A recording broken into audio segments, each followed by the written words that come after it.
Selamat pagi pemirsa. Hakim Pengadilan Negeri Jakarta Barat telah membebaskan terdakwa kasus gagal bayar Koperasi Simpan Pinjam atau KSP Indosuria Cipta dari dakwaan pidana. Ribuan korbannya pun terhenyak. Hakim berpandangan perkara Indosuria masuk ranah perdata. Tidak cukup bukti yang menunjukkan terjadinya tindak pidana penipuan dan penggelapan. Perkara KSP Indosuria semakin memperlihatkan betapa kondusifnya Indonesia sebagai tempat kejahatan keuangan untuk tumbuh subur. Pemirsa, inilah editorial Media Indonesia di seri ini Jumat 27 Januari 2023 dengan tema Kejahatan Keuangan Indonesia Surganya bersama saya Leonard Samosir, dan editorial Media Indonesia ini juga dapat Anda simak melalui MG Radio Network di frekuensi 94,7 FM di kawasan Jakarta dan sekitarnya. Para pendengar dan Anda semua bisa ikut menyatakan pendapat Anda dengan menelepon nomor telepon 021 583 99 100. Dan pemirsa, pagi ini telah hadir bersama saya anggota Dewan Redaksi Media Group Don Bosco Slamun. Bang Don, selamat pagi. Selamat pagi, Leo. Sehat-sehat, Bang? Sehat, Leo. Bukan nasabah Koperasi Simpan Pinjam, kan? Sama sekali bukan. Sama sekali tidak. Tetapi ya? kita amati terus-menerus ini. Sudah lama soalnya cerita tentang koperasi ini. Kita akan bicarakan soal apa yang terjadi dengan KSP Indosuria, tapi kita lihat dulu pemirsa dan Bang Don, ada beberapa berita yang diperhatikan Media Indonesia. Yang pertama, headline Media Indonesia untuk hari ini, Koalisi Perubahan Semakin Solid. Ini maksudnya koalisi perubahan itu siapa dan kenapa dibilang semakin solid, Bang Don? Iya, koalisi perubahan itu kan Nasdem, PKS, dan Partai Demokrat kan. Leo, jadi 3 partai. Kalau lihat kenapa disebut semakin solid, karena kemarin Ketua Umum Partai Demokrat AHY sudah menyatakan siap untuk bergabung kan. Artinya sudah makin jelas. Lalu kemudian PKS katanya menunggu rakernasnya, dan itu kan dalam waktu dekat. Jadi kalau lihat ini, kita lihat koalisi ini sedang mengalami progres. Tapi ini sebetulnya kalau lihat kan partai politik memang sedang menggeliat. Jadi ada koalisinya Gerindra dan PKB, ada KIB, lalu kemudian ada PDIP yang sendirian. Dan saya yakin ini akan terus menggeliat sampai kemudian ketika PDIP menentukan siapa capresnya, mungkin itu akan sudah makin terkristal seperti apa sebetulnya perkembangannya. Karena kita harus lihat sampai perkembangan yang terakhir ketika mendaftar. Begitu mendaftar baru kita tahu, oh ini jadi. Kira-kira gitu, Leo. Karena ada yang mengatakan politik itu cair begitu ya, Bang Don. Betul, Leo. Dan itu mengikuti perkembangan. Cuman makin cepat sih mestinya makin bagus supaya publik bisa tahu siapa calon presidennya, siapa calon cawapresnya gitu. Betul, karena kan kita butuh waktu juga ya untuk mengevaluasi dan menentukan pilihan. Ya sudah, kita tunggu saja nanti perkembangan situasi seperti apa.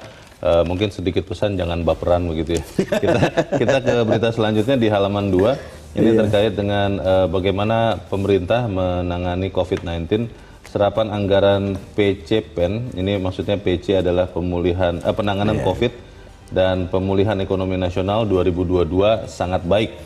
Ini artinya adalah kita masih bisa mempertahankan pertumbuhan ekonomi kita sambil mengendalikan COVID begitu ya, maksudnya, Bang? Betul, kira-kira begitu. Kemarin itu Presiden dan bersama sejumlah menteri mengadakan rapat tentang transisi dari masa pandemi ke non pandemik, dan pengaruhnya tentu pada anggaran kita gitu.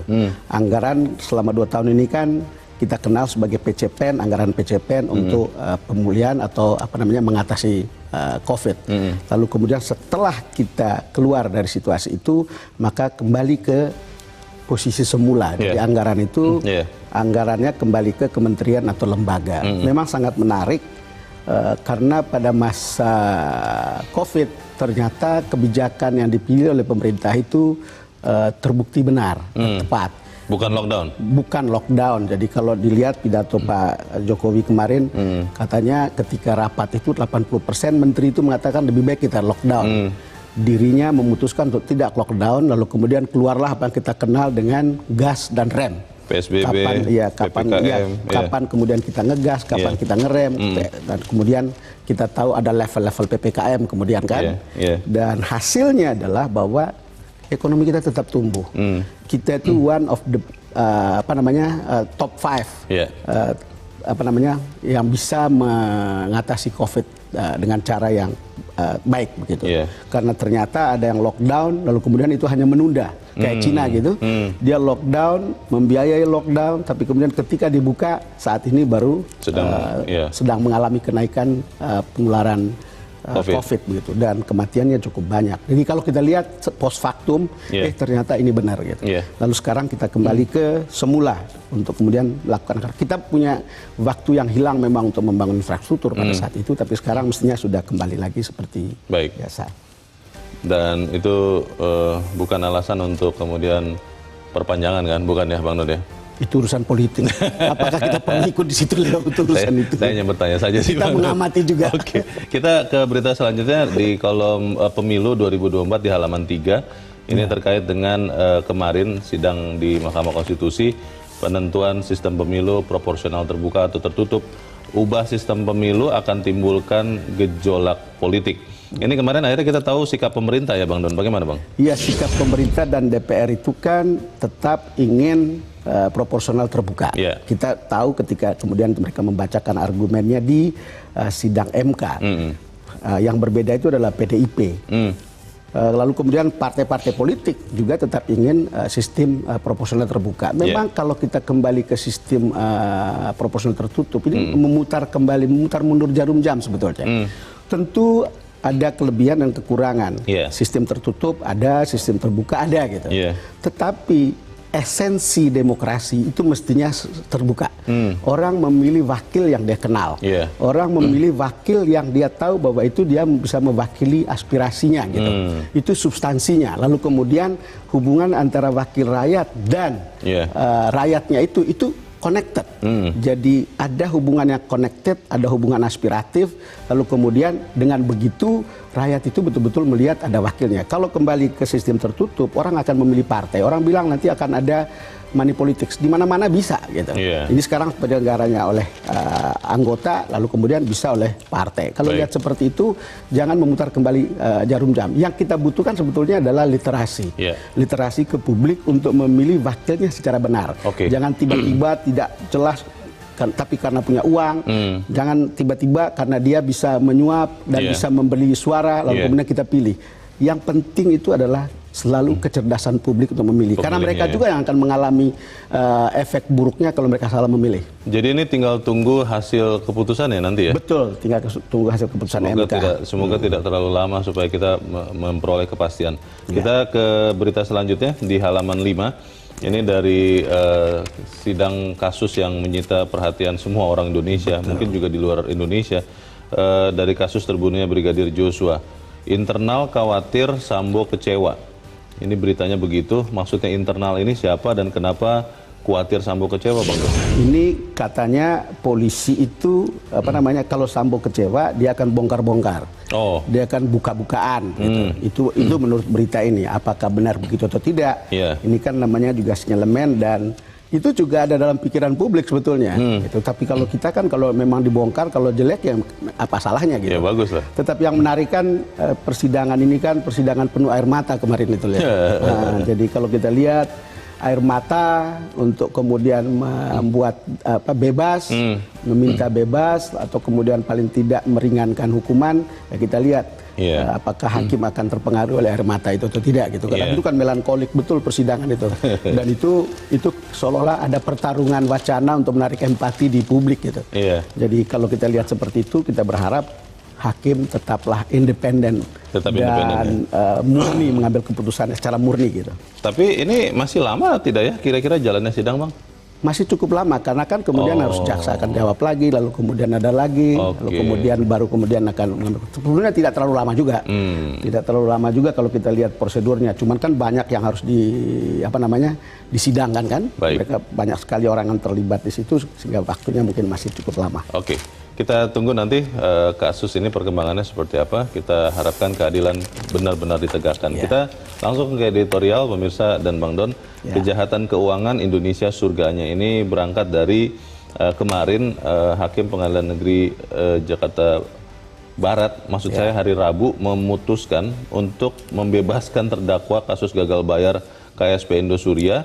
Dan yang dikatakan adalah karena ini adalah persidangan atau kasus perdata, bukan pidana. Ini bagaimana sih Bang Don? Kok sudah di ujung baru dikatakan bahwa ini salah kamar loh. Ini bagaimana Bang Don? Iya, tentu orang awam berpikir kok kenapa baru Di ujung? Di ujung gitu. Ya semua perkara itu harus melalui proses peradilan. Harus ikuti proses itu, lalu keputusannya juga harus ikuti proses itu. Yeah. Jadi tidak bisa hakim begitu datang perkara lalu dia bilang enggak, jangan di sini gitu. Tidak boleh menolak ya? Iya, dia tidak boleh menolak perkara, dia harus terima. Lalu kemudian dalam kasus perkara Indosuria ini ya seperti itu. Orang selalu berpikir ada 23.000 nasabah menyetorkan uang dan dijanjikan bunga 9-10%, lalu kemudian jumlahnya 106 triliun, lalu kemudian koperasinya gagal bayar. Ketika dia gagal bayar, orang kemudian ini nipu nih. Ternyata menurut hakim itu bukan penipuan, jadi itu bukan pidana, tapi you punya kontrak. Jadi pasal perdata kontrak bahwa ya ujungnya adalah ban prestasi. Ban prestasi itu bukan soal pidana, tapi you harus mengganti rugi ujungnya. Cuman kan bagi publik itu kan ganti ruginya dari mana lagi? Mau dia gagal bayar, lalu kemudian kita sudah setorkan uang, lalu kemudian hasilnya seperti ini gitu. Lalu kemudian saya teringat, Leo, orang selalu berpikir ketika orang bisnis atau apalagi di lembaga keuangan, 90% harus tahu hukum ketimbang keuangannya sendiri gitu. 90% hukum. Jadi makanya ini orang yang terjebak, yang kemudian mungkin entah paham atau tidak, karena nafsu untuk mencari untung, lalu kemudian carilah seperti ini. Tapi memang tragis karena ya betul sekali hari ini editorial mengatakan kejahatan keuangan Indonesia itu surganya. Karena memang banyak sekali kejahatan keuangan, entah investasi bodong dan sudah merugikan ratusan ribu orang dan itu ratusan triliun. Kemudian yang uang yang beredar di situ. PPATK punya data tentang bagaimana uang yang ada di gray area itu ratusan triliun, sangat banyak, termasuk kasus KSP Indosuria ini. Baik, kita akan bahas itu ya Bang Don, dan bagaimana kita belajar dari kasus ini supaya kemudian Indonesia bukan menjadi surga bagi kejahatan keuangan. Dan pemirsa, nilai editorial Media News 1 hari ini Jumat 27 Januari 2023, kejahatan keuangan Indonesia surganya.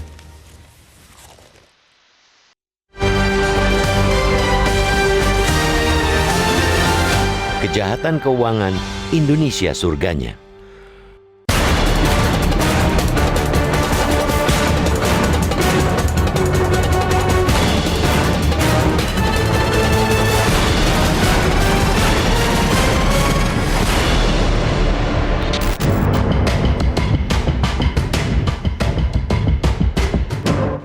Hakim Pengadilan Negeri Jakarta Barat dalam sidang putusan Rabu 24 Januari lalu telah membebaskan terdakwa kasus gagal bayar Koperasi Simpan Pinjam atau KSP Indosuria Cipta dari dakwaan pidana.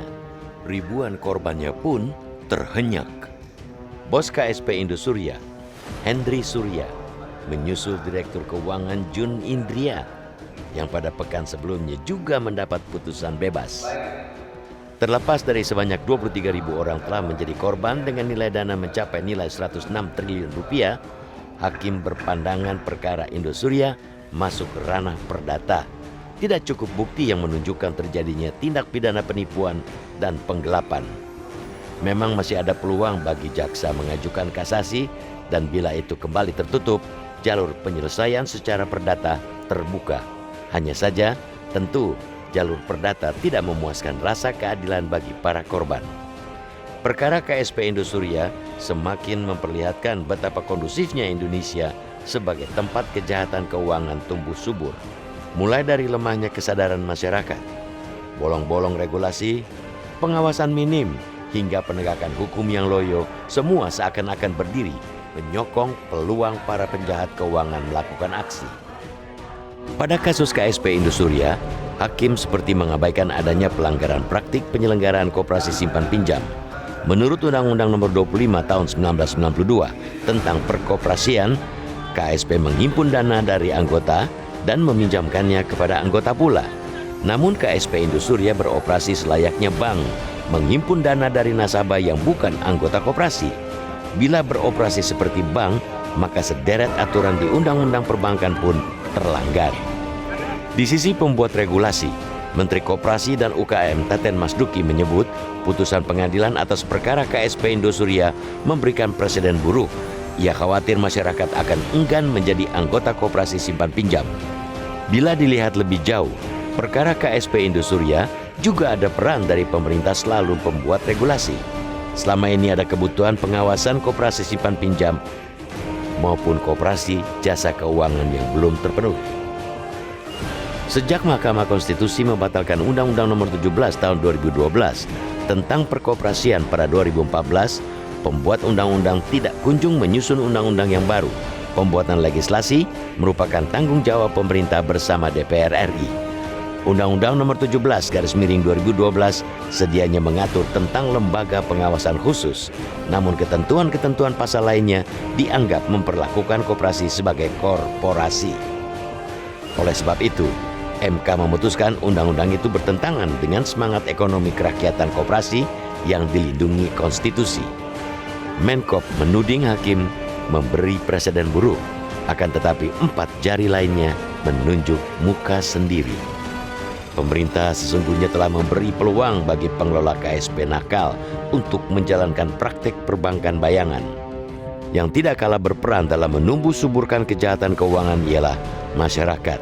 Gaya hidup yang serba instan membuat banyak dari kita mudah tergiur cara-cara cepat menjadi kaya.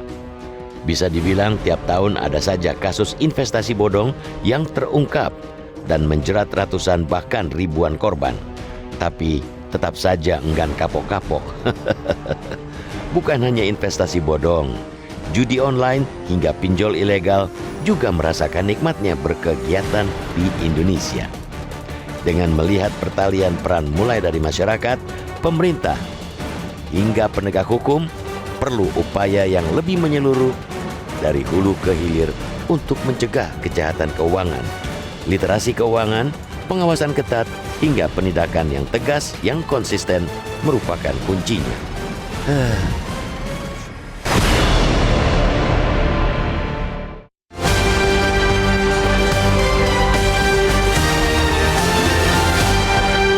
Di bagian berikut Anda bisa ikut menyatakan pendapat Anda terkait editorial pada pagi ini. Pemirsa, untuk saat ini tetaplah bersama kami.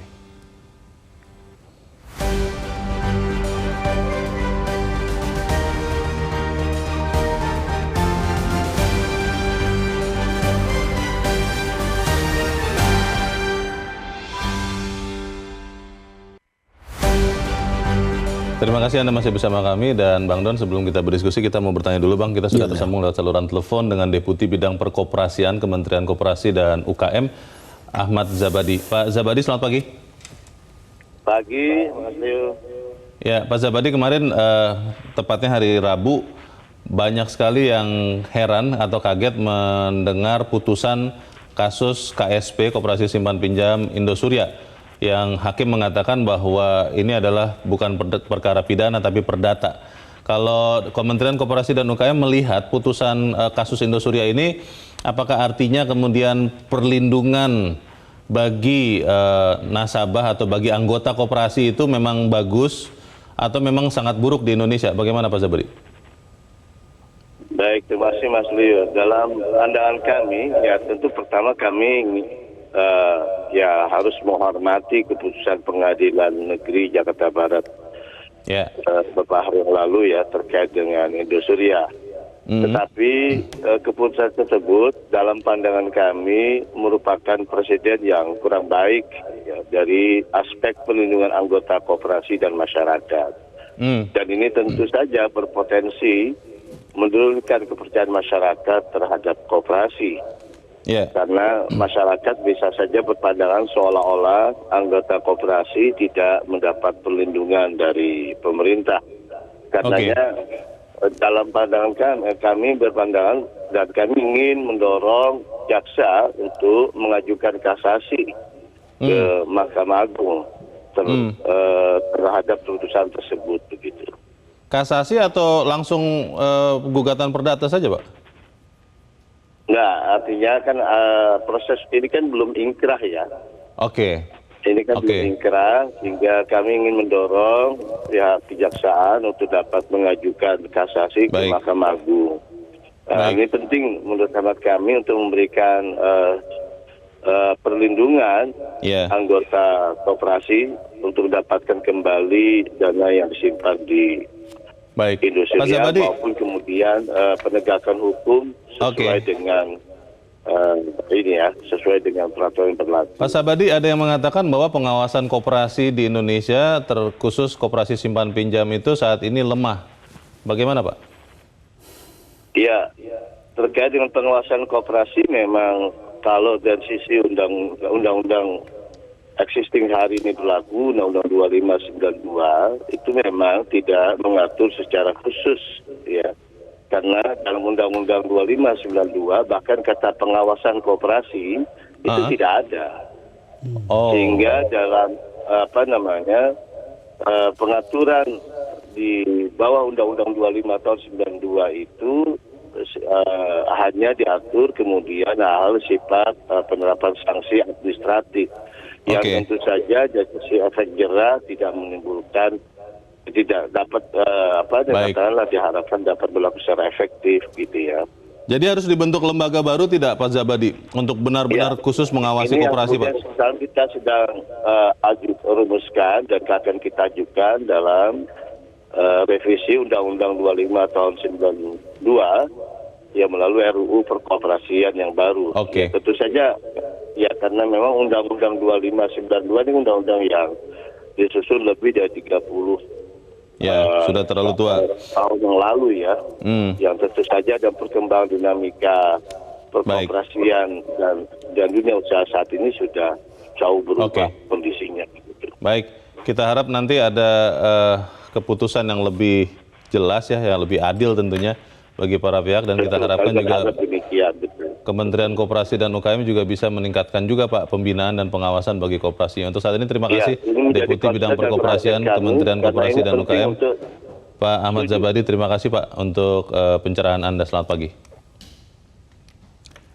Bang Don, singkat saja, kalau melihat kondisi sekarang, apakah kemudian benar bahwa Indonesia itu menjadi surga bagi kejahatan keuangan karena kecolongan-kecolongan, kurang pengawasan, atau memang kita yang abai untuk mengawasinya? Ya, ada yang karena abai, ada yang karena regulasinya belum jelas, ada yang memang karena masyarakat kita punya literasi rendah, atau ada orang yang memang mau berspekulasi untuk dapat keuntungan yang besar secara instan begitu. Tapi kan kalau kita lihat ya, memang penyesalan itu selalu datang belakangan. Banyak sekali kejahatan berkedok koperasi sebetulnya. Kalau kita riset itu ada koperasi Cipaganti, itu ada 8 ribuan anggotanya. Lalu kemudian ada koperasi Pandawa, 3,3 triliun. Itu karena janji bunga 10%. Lalu kemudian kita lihat lagi kejahatan lainnya soal robot trading yang baru-baru ini jadi rame. Binomo ya? Kemudian Binomo, ada berkedok asuransi, ada kemudian Doni Salmanan, dan seterusnya. Indra Kents, hal-hal seperti itu kan ada di depan mata kita semua. Yang mestinya membuat kita harus sigap begitu. Tadi baru juga terkejut kita bahwa ternyata tidak ada ketentuan yang jelas tentang pengawasan. Tetapi oke lah bahwa itu tidak ada gitu. Tapi kan ada aparat di bawah. Ada orang yang dekat dengan publik. Misalnya soal Indosuria tadi. Orang lihat dia koperasi tapi kok mengutip uang dari nasabah. Bukan anggota gitu kan. Kira-kira koperasi kan berbasis keanggotaan. Mestinya kan orang harus lihat itu. Kejadian-kejadian seperti itu kemudian bisa dicegah. Kan faktanya kemudian terjadilah 23.000 orang yang kemudian terjerat dalam kasus seperti ini. Kembali lagi kalau kita lihat kejahatan semacam ini mestinya menjadi bahan refleksi untuk kita atau pemerintah, termasuk yang paling rendah sekalipun, atau orang penyelenggara pengawas keuangan, untuk bisa lihat ini semuanya sebelum banyak orang begitu jatuh terjerembab dalam hal-hal seperti ini gitu Leo. Beberapa orang juga khawatir Bang bahwa KSP, kalau kita bicara koperasi simpan pinjam, jangan-jangan Indosuria ini juga hanya salah satu dari sebenarnya sekian kasus yang mungkin sudah terjadi tapi belum ketahuan. Bagaimana Bang? Saya rasakan banyak orang juga yang malu membuka kedok bahwa dia ikut terlibat di situ soal menggandakan uang. Itu banyak orang yang kemudian malu. Cuman orang-orang ini menurut saya mereka tidak punya tidak punya bottom line lagi untuk kemudian tidak membuka gitu kira-kira ya. Karena ini nyata sekali kecurangannya, lalu kemudian tiba-tiba hakim mengatakan terbukti itu merugikan nasabah. Itu terbukti, tapi ini bukan kerugian karena dia menipu. Itu kerugian proses bisnis dan itu dianggap sebagai perkara perdata. Dan kemudian soal kerugian itu ya mestinya ganti rugi saja.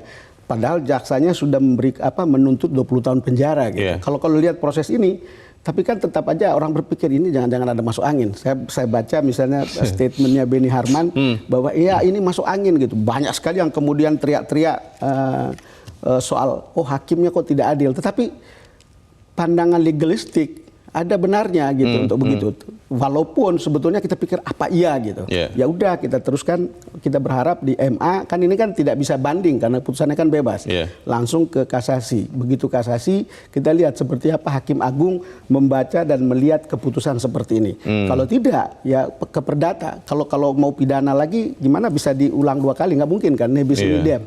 Kalau perkaranya kayak begini. Ya kita lihatlah perkembangan besok lusa, tapi menurut saya sering juga harus disadari ya, kita sebagai awam atau awam banyak pasti terkejut-kejut dengan keputusan macam ini.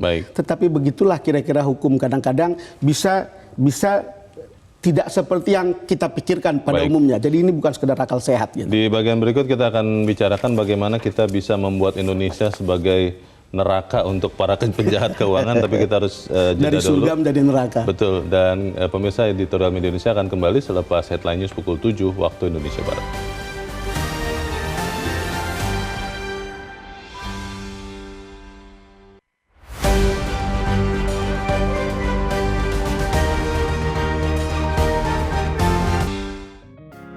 Media Indonesia mengajak Anda untuk mengakses fitur premium e-paper. Dengan sajian konten berbasis intelektual dan meneguhkan kebangsaan, Media Indonesia tampil dengan lebih dinamis melalui e-paper Media Indonesia yang dapat Anda akses kapan saja, di mana saja. Caranya mudah, download aplikasi Media Indonesia di Android atau ketik link e-paper.mediaindonesia.com atau bisa scan QR code pada layar kaca Anda. Klik tab e-paper di bagian samping layar tablet Anda, daftarkan data diri, serta pilih paket berlangganan e-paper Media Indonesia sesuai dengan kebutuhan Anda. Nikmati juga bonus spesial tambahan 4 halaman rubrik fokus setiap hari. Semua bisa Anda dapatkan hanya di e-paper Media Indonesia. Untuk informasi lebih lanjut, hubungi customer service di nomor 0811 1201 2018 atau kunjungi media sosial @Media Indonesia. Media Indonesia, referensi bangsa. Terima kasih Anda masih bersama kami di editorial Media Indonesia, dan saat ini kita mau mendengarkan dulu Bang Don suara dari pemirsa Metro TV. Kita saat ini sudah terhubung dengan pemirsa Metro TV di Bandung, Jawa Barat, Ricky Firmansyah Jong yang juga adalah Wakil Ketua dari Aliansi Korban Investasi KSP Indosuria ini. Pak Ricky, selamat pagi. Halo, selamat pagi Pak. Ya, Pak Ricky. Selamat pagi Pak Leonard. Selamat pagi. Pak Ricky, kemarin sudah ada putusan. Kalau Anda sebagai salah satu korban dari kasus ini, Pak, merasa bahwa apakah yang diputuskan hakim itu memang benar? Ini adalah perkara perdata karena ada perjanjian wan prestasi antara pengurus dengan nasabah atau anggota koperasi, atau memang ini harusnya pidana kalau menurut Anda, Pak? Kalau menurut saya Pak Leonard, perkara KSP ini murni adalah urusan pidana. Kenapa? Karena kita bisa melihat bahwa ada rangkaian perbuatan yang memang sudah disetting sedemikian rupa sejak dari awal pendirian bahkan. Jadi kita perlu tahu bahwa sebelum adanya KSP Indosuria ini, Henry Surya ini adalah pemilik dari Inti Finance Indosuria. Mereka lalu mencari modal itu dengan menawarkan MTN atau surat pinjaman, surat hutang pinjaman jangka pendek. Betul. Nah, tetapi akhirnya kan pada tahun 2012 itu mereka terbentur dengan peraturan undang-undangan di mana mereka tidak dapat lagi mengeluarkan surat tersebut. Nah, lalu dibentuklah akhirnya Indosuria ini. Nah, dengan Indosuria ini mereka mau diberikan kebebasan untuk mendapatkan modal dari masyarakat untuk dipergunakan, diputar-putar lagi kepada perusahaan-perusahaan lainnya. Itu jadi sebenarnya terbuka di pengadilan. Pak Riki, ini sebenarnya koperasi simpan pinjam murni atau memang sebenarnya lembaga investasi ya?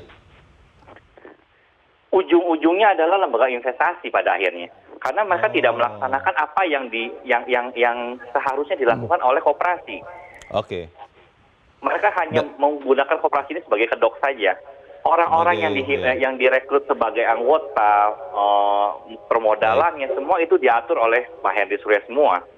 Oke, Pak Riki, ini angkanya kan 106 triliun rupiah dari sekitar 23.000 nasabah. Itu kalau Anda merasa bahwa pengurus bisa mengembalikan ini, karena kan kalau mengikuti logika pengadilan harus dikembalikan karena ini one prestasi. Atau memang tidak akan mungkin kembali nih Pak kalau tidak diperjuangkan lewat ranah pidana? Ya, saya percaya bahwa uang sebesar itu tidak mungkin raib begitu saja. Tidak mungkin raib begitu saja, oke. Betul. Dalam hukum kita percaya ada istilah namanya follow the money. Ikutin saja aliran dananya, akan kelihatan uang itu mengalirnya untuk apa, dipergunakan dalam usaha apa, siapa saja. Sekarang mereka tiba-tiba mengatakan bahwa mereka tidak sanggup lagi mengembalikan uang para korban. Padahal uang yang kita serahkan itu bukan uang yang sedikit. Kalau memang mereka salah investasi, pasti akan hanya terjadi penurunan, bukan hilang seluruhnya. Setelah ini Pak Riki, apa yang akan dilakukan Pak oleh korban? Oleh Anda dan teman-teman?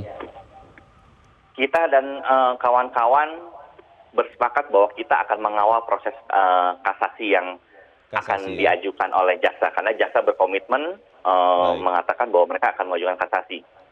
Ya, kita berharap bahwa dalam proses kasasi ini nanti ini menjadi ada perhatian dari pemerintah, dari Pak Jokowi, Pak Menko Polhukam, bisa menunjuk bahwa ada hakim agung yang memiliki integritas tinggi, bisa memberikan keadilan bagi para korban. Baik, kita ikuti nanti sama-sama jalannya kasus seperti apa. Untuk saat ini terima kasih untuk pendapat Anda, Riki Firmansyah Jong dari Bandung, Jawa Barat. Selamat pagi Pak Riki. Di belakang Pak Riki ada Ibu Upik di Jakarta. Ibu Upik, selamat pagi. Selamat pagi Bang Leonard dan Bang Doljus. Apa kabar, sehat selalu? Sehat-sehat Bu. Bagaimana Bu? Ini Ibu melihat kasus ini seperti apa pendapat Ibu? Silakan Bu. Iya. Saya tadi kan kalau Pak Riki tadi kan memang korban ya. Kalau saya melihat dari luar ya, harusnya ini dibentuk aja Satgas Pengawasan Keuangan itu mengalir kemana, kan ada OJK sebenarnya. Tapi OJK itu kayaknya cuma di permukaan ya. Nah, saya kepingin Satgasnya itu dibentuk mulai dari RT RW. Jadi begitu ada koperasi yang membuat izin, koperasi kan terlalu membuat izin itu ya, izin lokasi untuk usaha itu dilibatkan benar ini gitu. Soalnya banyak sekali kelengahan dari lingkungan itu, rumahnya disewa sama salah satu kantor gitu dengan harga yang tinggi, mereka tuh sudah terperangah, terserah mau apa itu dibuat. Padahal itu harusnya kalau mulai membuatkan izin, datanglah itu Pak RT harus tahu ada satgasnya gitu. Jadi dari yang kecil gitu, jangan udah ini kan berkali-kali, ingat nggak first travel dan sebagainya, itu salah satu modusnya sama, adalah menghimpun investasi masyarakat. Satu itu, terus keduanya nih saya kepingin sekali nih ada asosiasi perlindungan mafia KSP gitu. Nah, ada asosiasinya sih, siapa nih gitu. Jadi ini sering loh, ini uang gede, uang masyarakat yang dirugikan. Mana OJK? Mungkin OJK juga tidak punya otoritas tentang peraturan hukum yang dipegang dia gitu. Kembali lagi kita ke DPR RI dong, ke anggota dewan kita dong, harus bekerja gitu loh. Ini terjadi sering gitu. Nah, saya salah satu juga gitu. Keluarga kita 12 orang, mana uangnya? Masuk KSP ini. Follow the money. Oke. Kita ikuti nanti seperti apa. Terima kasih Bu Upik di Jakarta untuk pendapat Ibu. Selamat pagi Bu.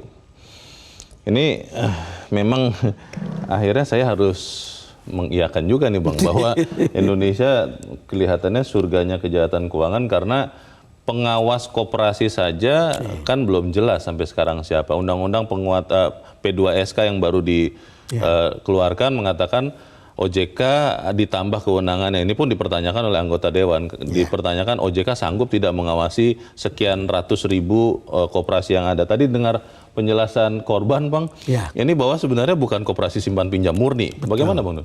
Ya, kalau kita lihat ya Leo, banyak lembaga pengawasan, ada undang-undangnya, tapi ada juga yang belum. Tetapi kan problem itu kan pada pelaksanaannya. Kedua, pada awareness, terutama aparat-aparat yang dekat dengan masyarakat. Kalau kita lihat kan tadi Ibu Upi dengan jelas mengatakan lebih baik dimulai dari bawah. Itu hanya mau mengatakan bahwa sebetulnya perlu ada yang aware dengan kasus-kasus seperti ini gitu. Coba bayangkan kasus ini sudah menggeliat atau sudah mulai terungkap sebetulnya dicurigai pada tahun 2018. 2018 itu sudah mulai dicurigai.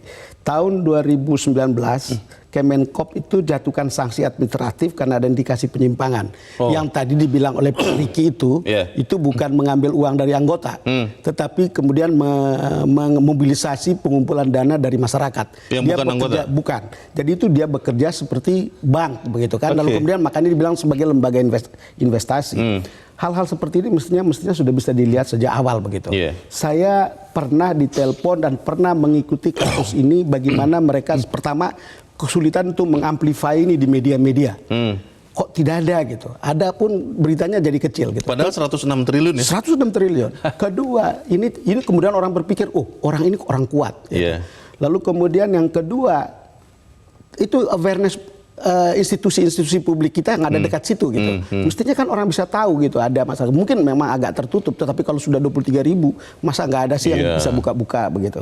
Kalau lihat seperti ini ya tentu ada kesalahan dari para investor atau para orang anggota yang kemudian tergiur oleh janji 9-12%, lalu kemudian ingin cari untung. Tetapi kan ini nggak bisa dibiarkan berlalu begitu saja. Seperti kata Leo tadi, kalau itu dibiarkan, ini jadi surga bagi kejahatan keuangan. Lalu bagaimana mengubahnya itu neraka bagi penjahat. Kita juga lihat sejumlah pelaku investasi bodong sudah dihukum kan.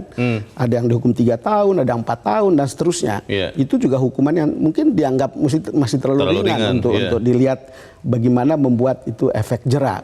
Tapi pada akhirnya kan kita tahu ada rakyat yang menangis, ada publik yang dirugikan. Walaupun untuk beberapa hal tertentu ketika kita menginvestasikan uang, kan selalu dipikirkan, Leo kan tahu, kalau high return ya high risk. Kira-kira begitu kan? Begitu harus ada prasangka seperti itu. Nature-nya begitu, tapi ya itulah. Ternyata banyak sekali orang yang terpancing untuk itu, lalu kemudian ada yang memanfaatkan naluri seperti ini. Apakah itu orang pintar, apakah itu orang yang menyalahgunakan adanya insting untuk mencari untung dengan cara cepat dan besar seperti ini. Tapi kan lembaga pengawasan harus jalan. Kalau melihat perjalanan kasus-kasus keuangan yang lain ya Bang, yang belum lama dalam ingatan kita. Di pasar modal itu ada Beni Cokro Bang.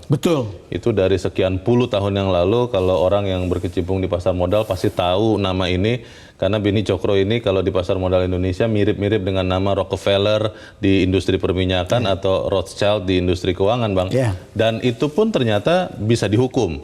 Nah kalau melihat presiden itu, kita punya keyakinan tidak Bang bahwa tanpa bermaksud intervensi hukum Bang, proses nanti kasasi diajukan di Mahkamah Agung, hakim-hakim agung ini masih tetap menjaga keadilan, menegakkan keadilan bagi seluruh warga, atau jangan-jangan nanti ada putusan yang mengejutkan juga? Iya Leo, kan itu mengandaikan hakim itu tidak hidup di belakang kursi lalu tidak memahami apa yang ada di sekitarnya.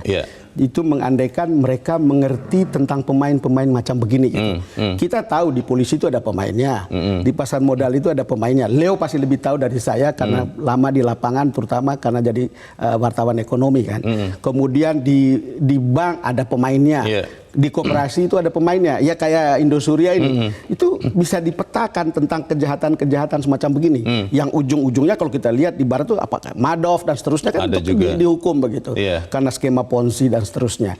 Kita berharap hakim kita itu memahami hal-hal begini gitu, sampai pada tingkat sehingga ketika mereka mengambil keputusan, kita tahu pertama penjahatnya ditangkap, kedua publik bisa terlindungi gitu. Kira-kira seperti itu kan. Ini kayak proses peradilan seperti ini. Itu terbukti bahwa Indosuria ini merugikan nasabah. Tetapi itu betul semua perbuatan merugikan, tapi itu bukan pidana. Itu betul-betul urusan antara Anda dan orang ini. Para pihak yang tidak melibatkan negara. Betul. Jadi itu kan yang kemudian menimbulkan keheranan kita. Maka tadi kemudian berharap di tingkat Mahkamah Agung kasus ini kalau bisa lebih clear.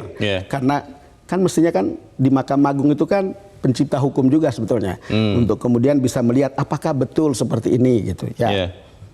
Tentu akan ada pro kontra tentang hasil apapun keputusannya, tetapi kan kita tahu bahwa begitu banyak orang yang sudah menangis karena kerugian. Saya beberapa kali ditelepon sama orang-orang ini gitu, untuk lihat ceritanya seperti ini, dan itu besar. Lalu kemudian ketika seperti ini pengadilannya, kita juga sama-sama terkejut. Tetapi ya basis hukumnya mungkin juga kuat, tapi mungkin juga harus diuji gitu. Sambil menunggu bagaimana kelanjutan dari proses hukumnya, tentunya kita harus memperbaiki ya sistem pengawasan, mungkin dalam hal ini koperasi dulu Bang. Kita akan bicarakan itu di bagian berikut. Bang Don dan Musa tetap bersama kami, Editorial Media Indonesia segera kembali.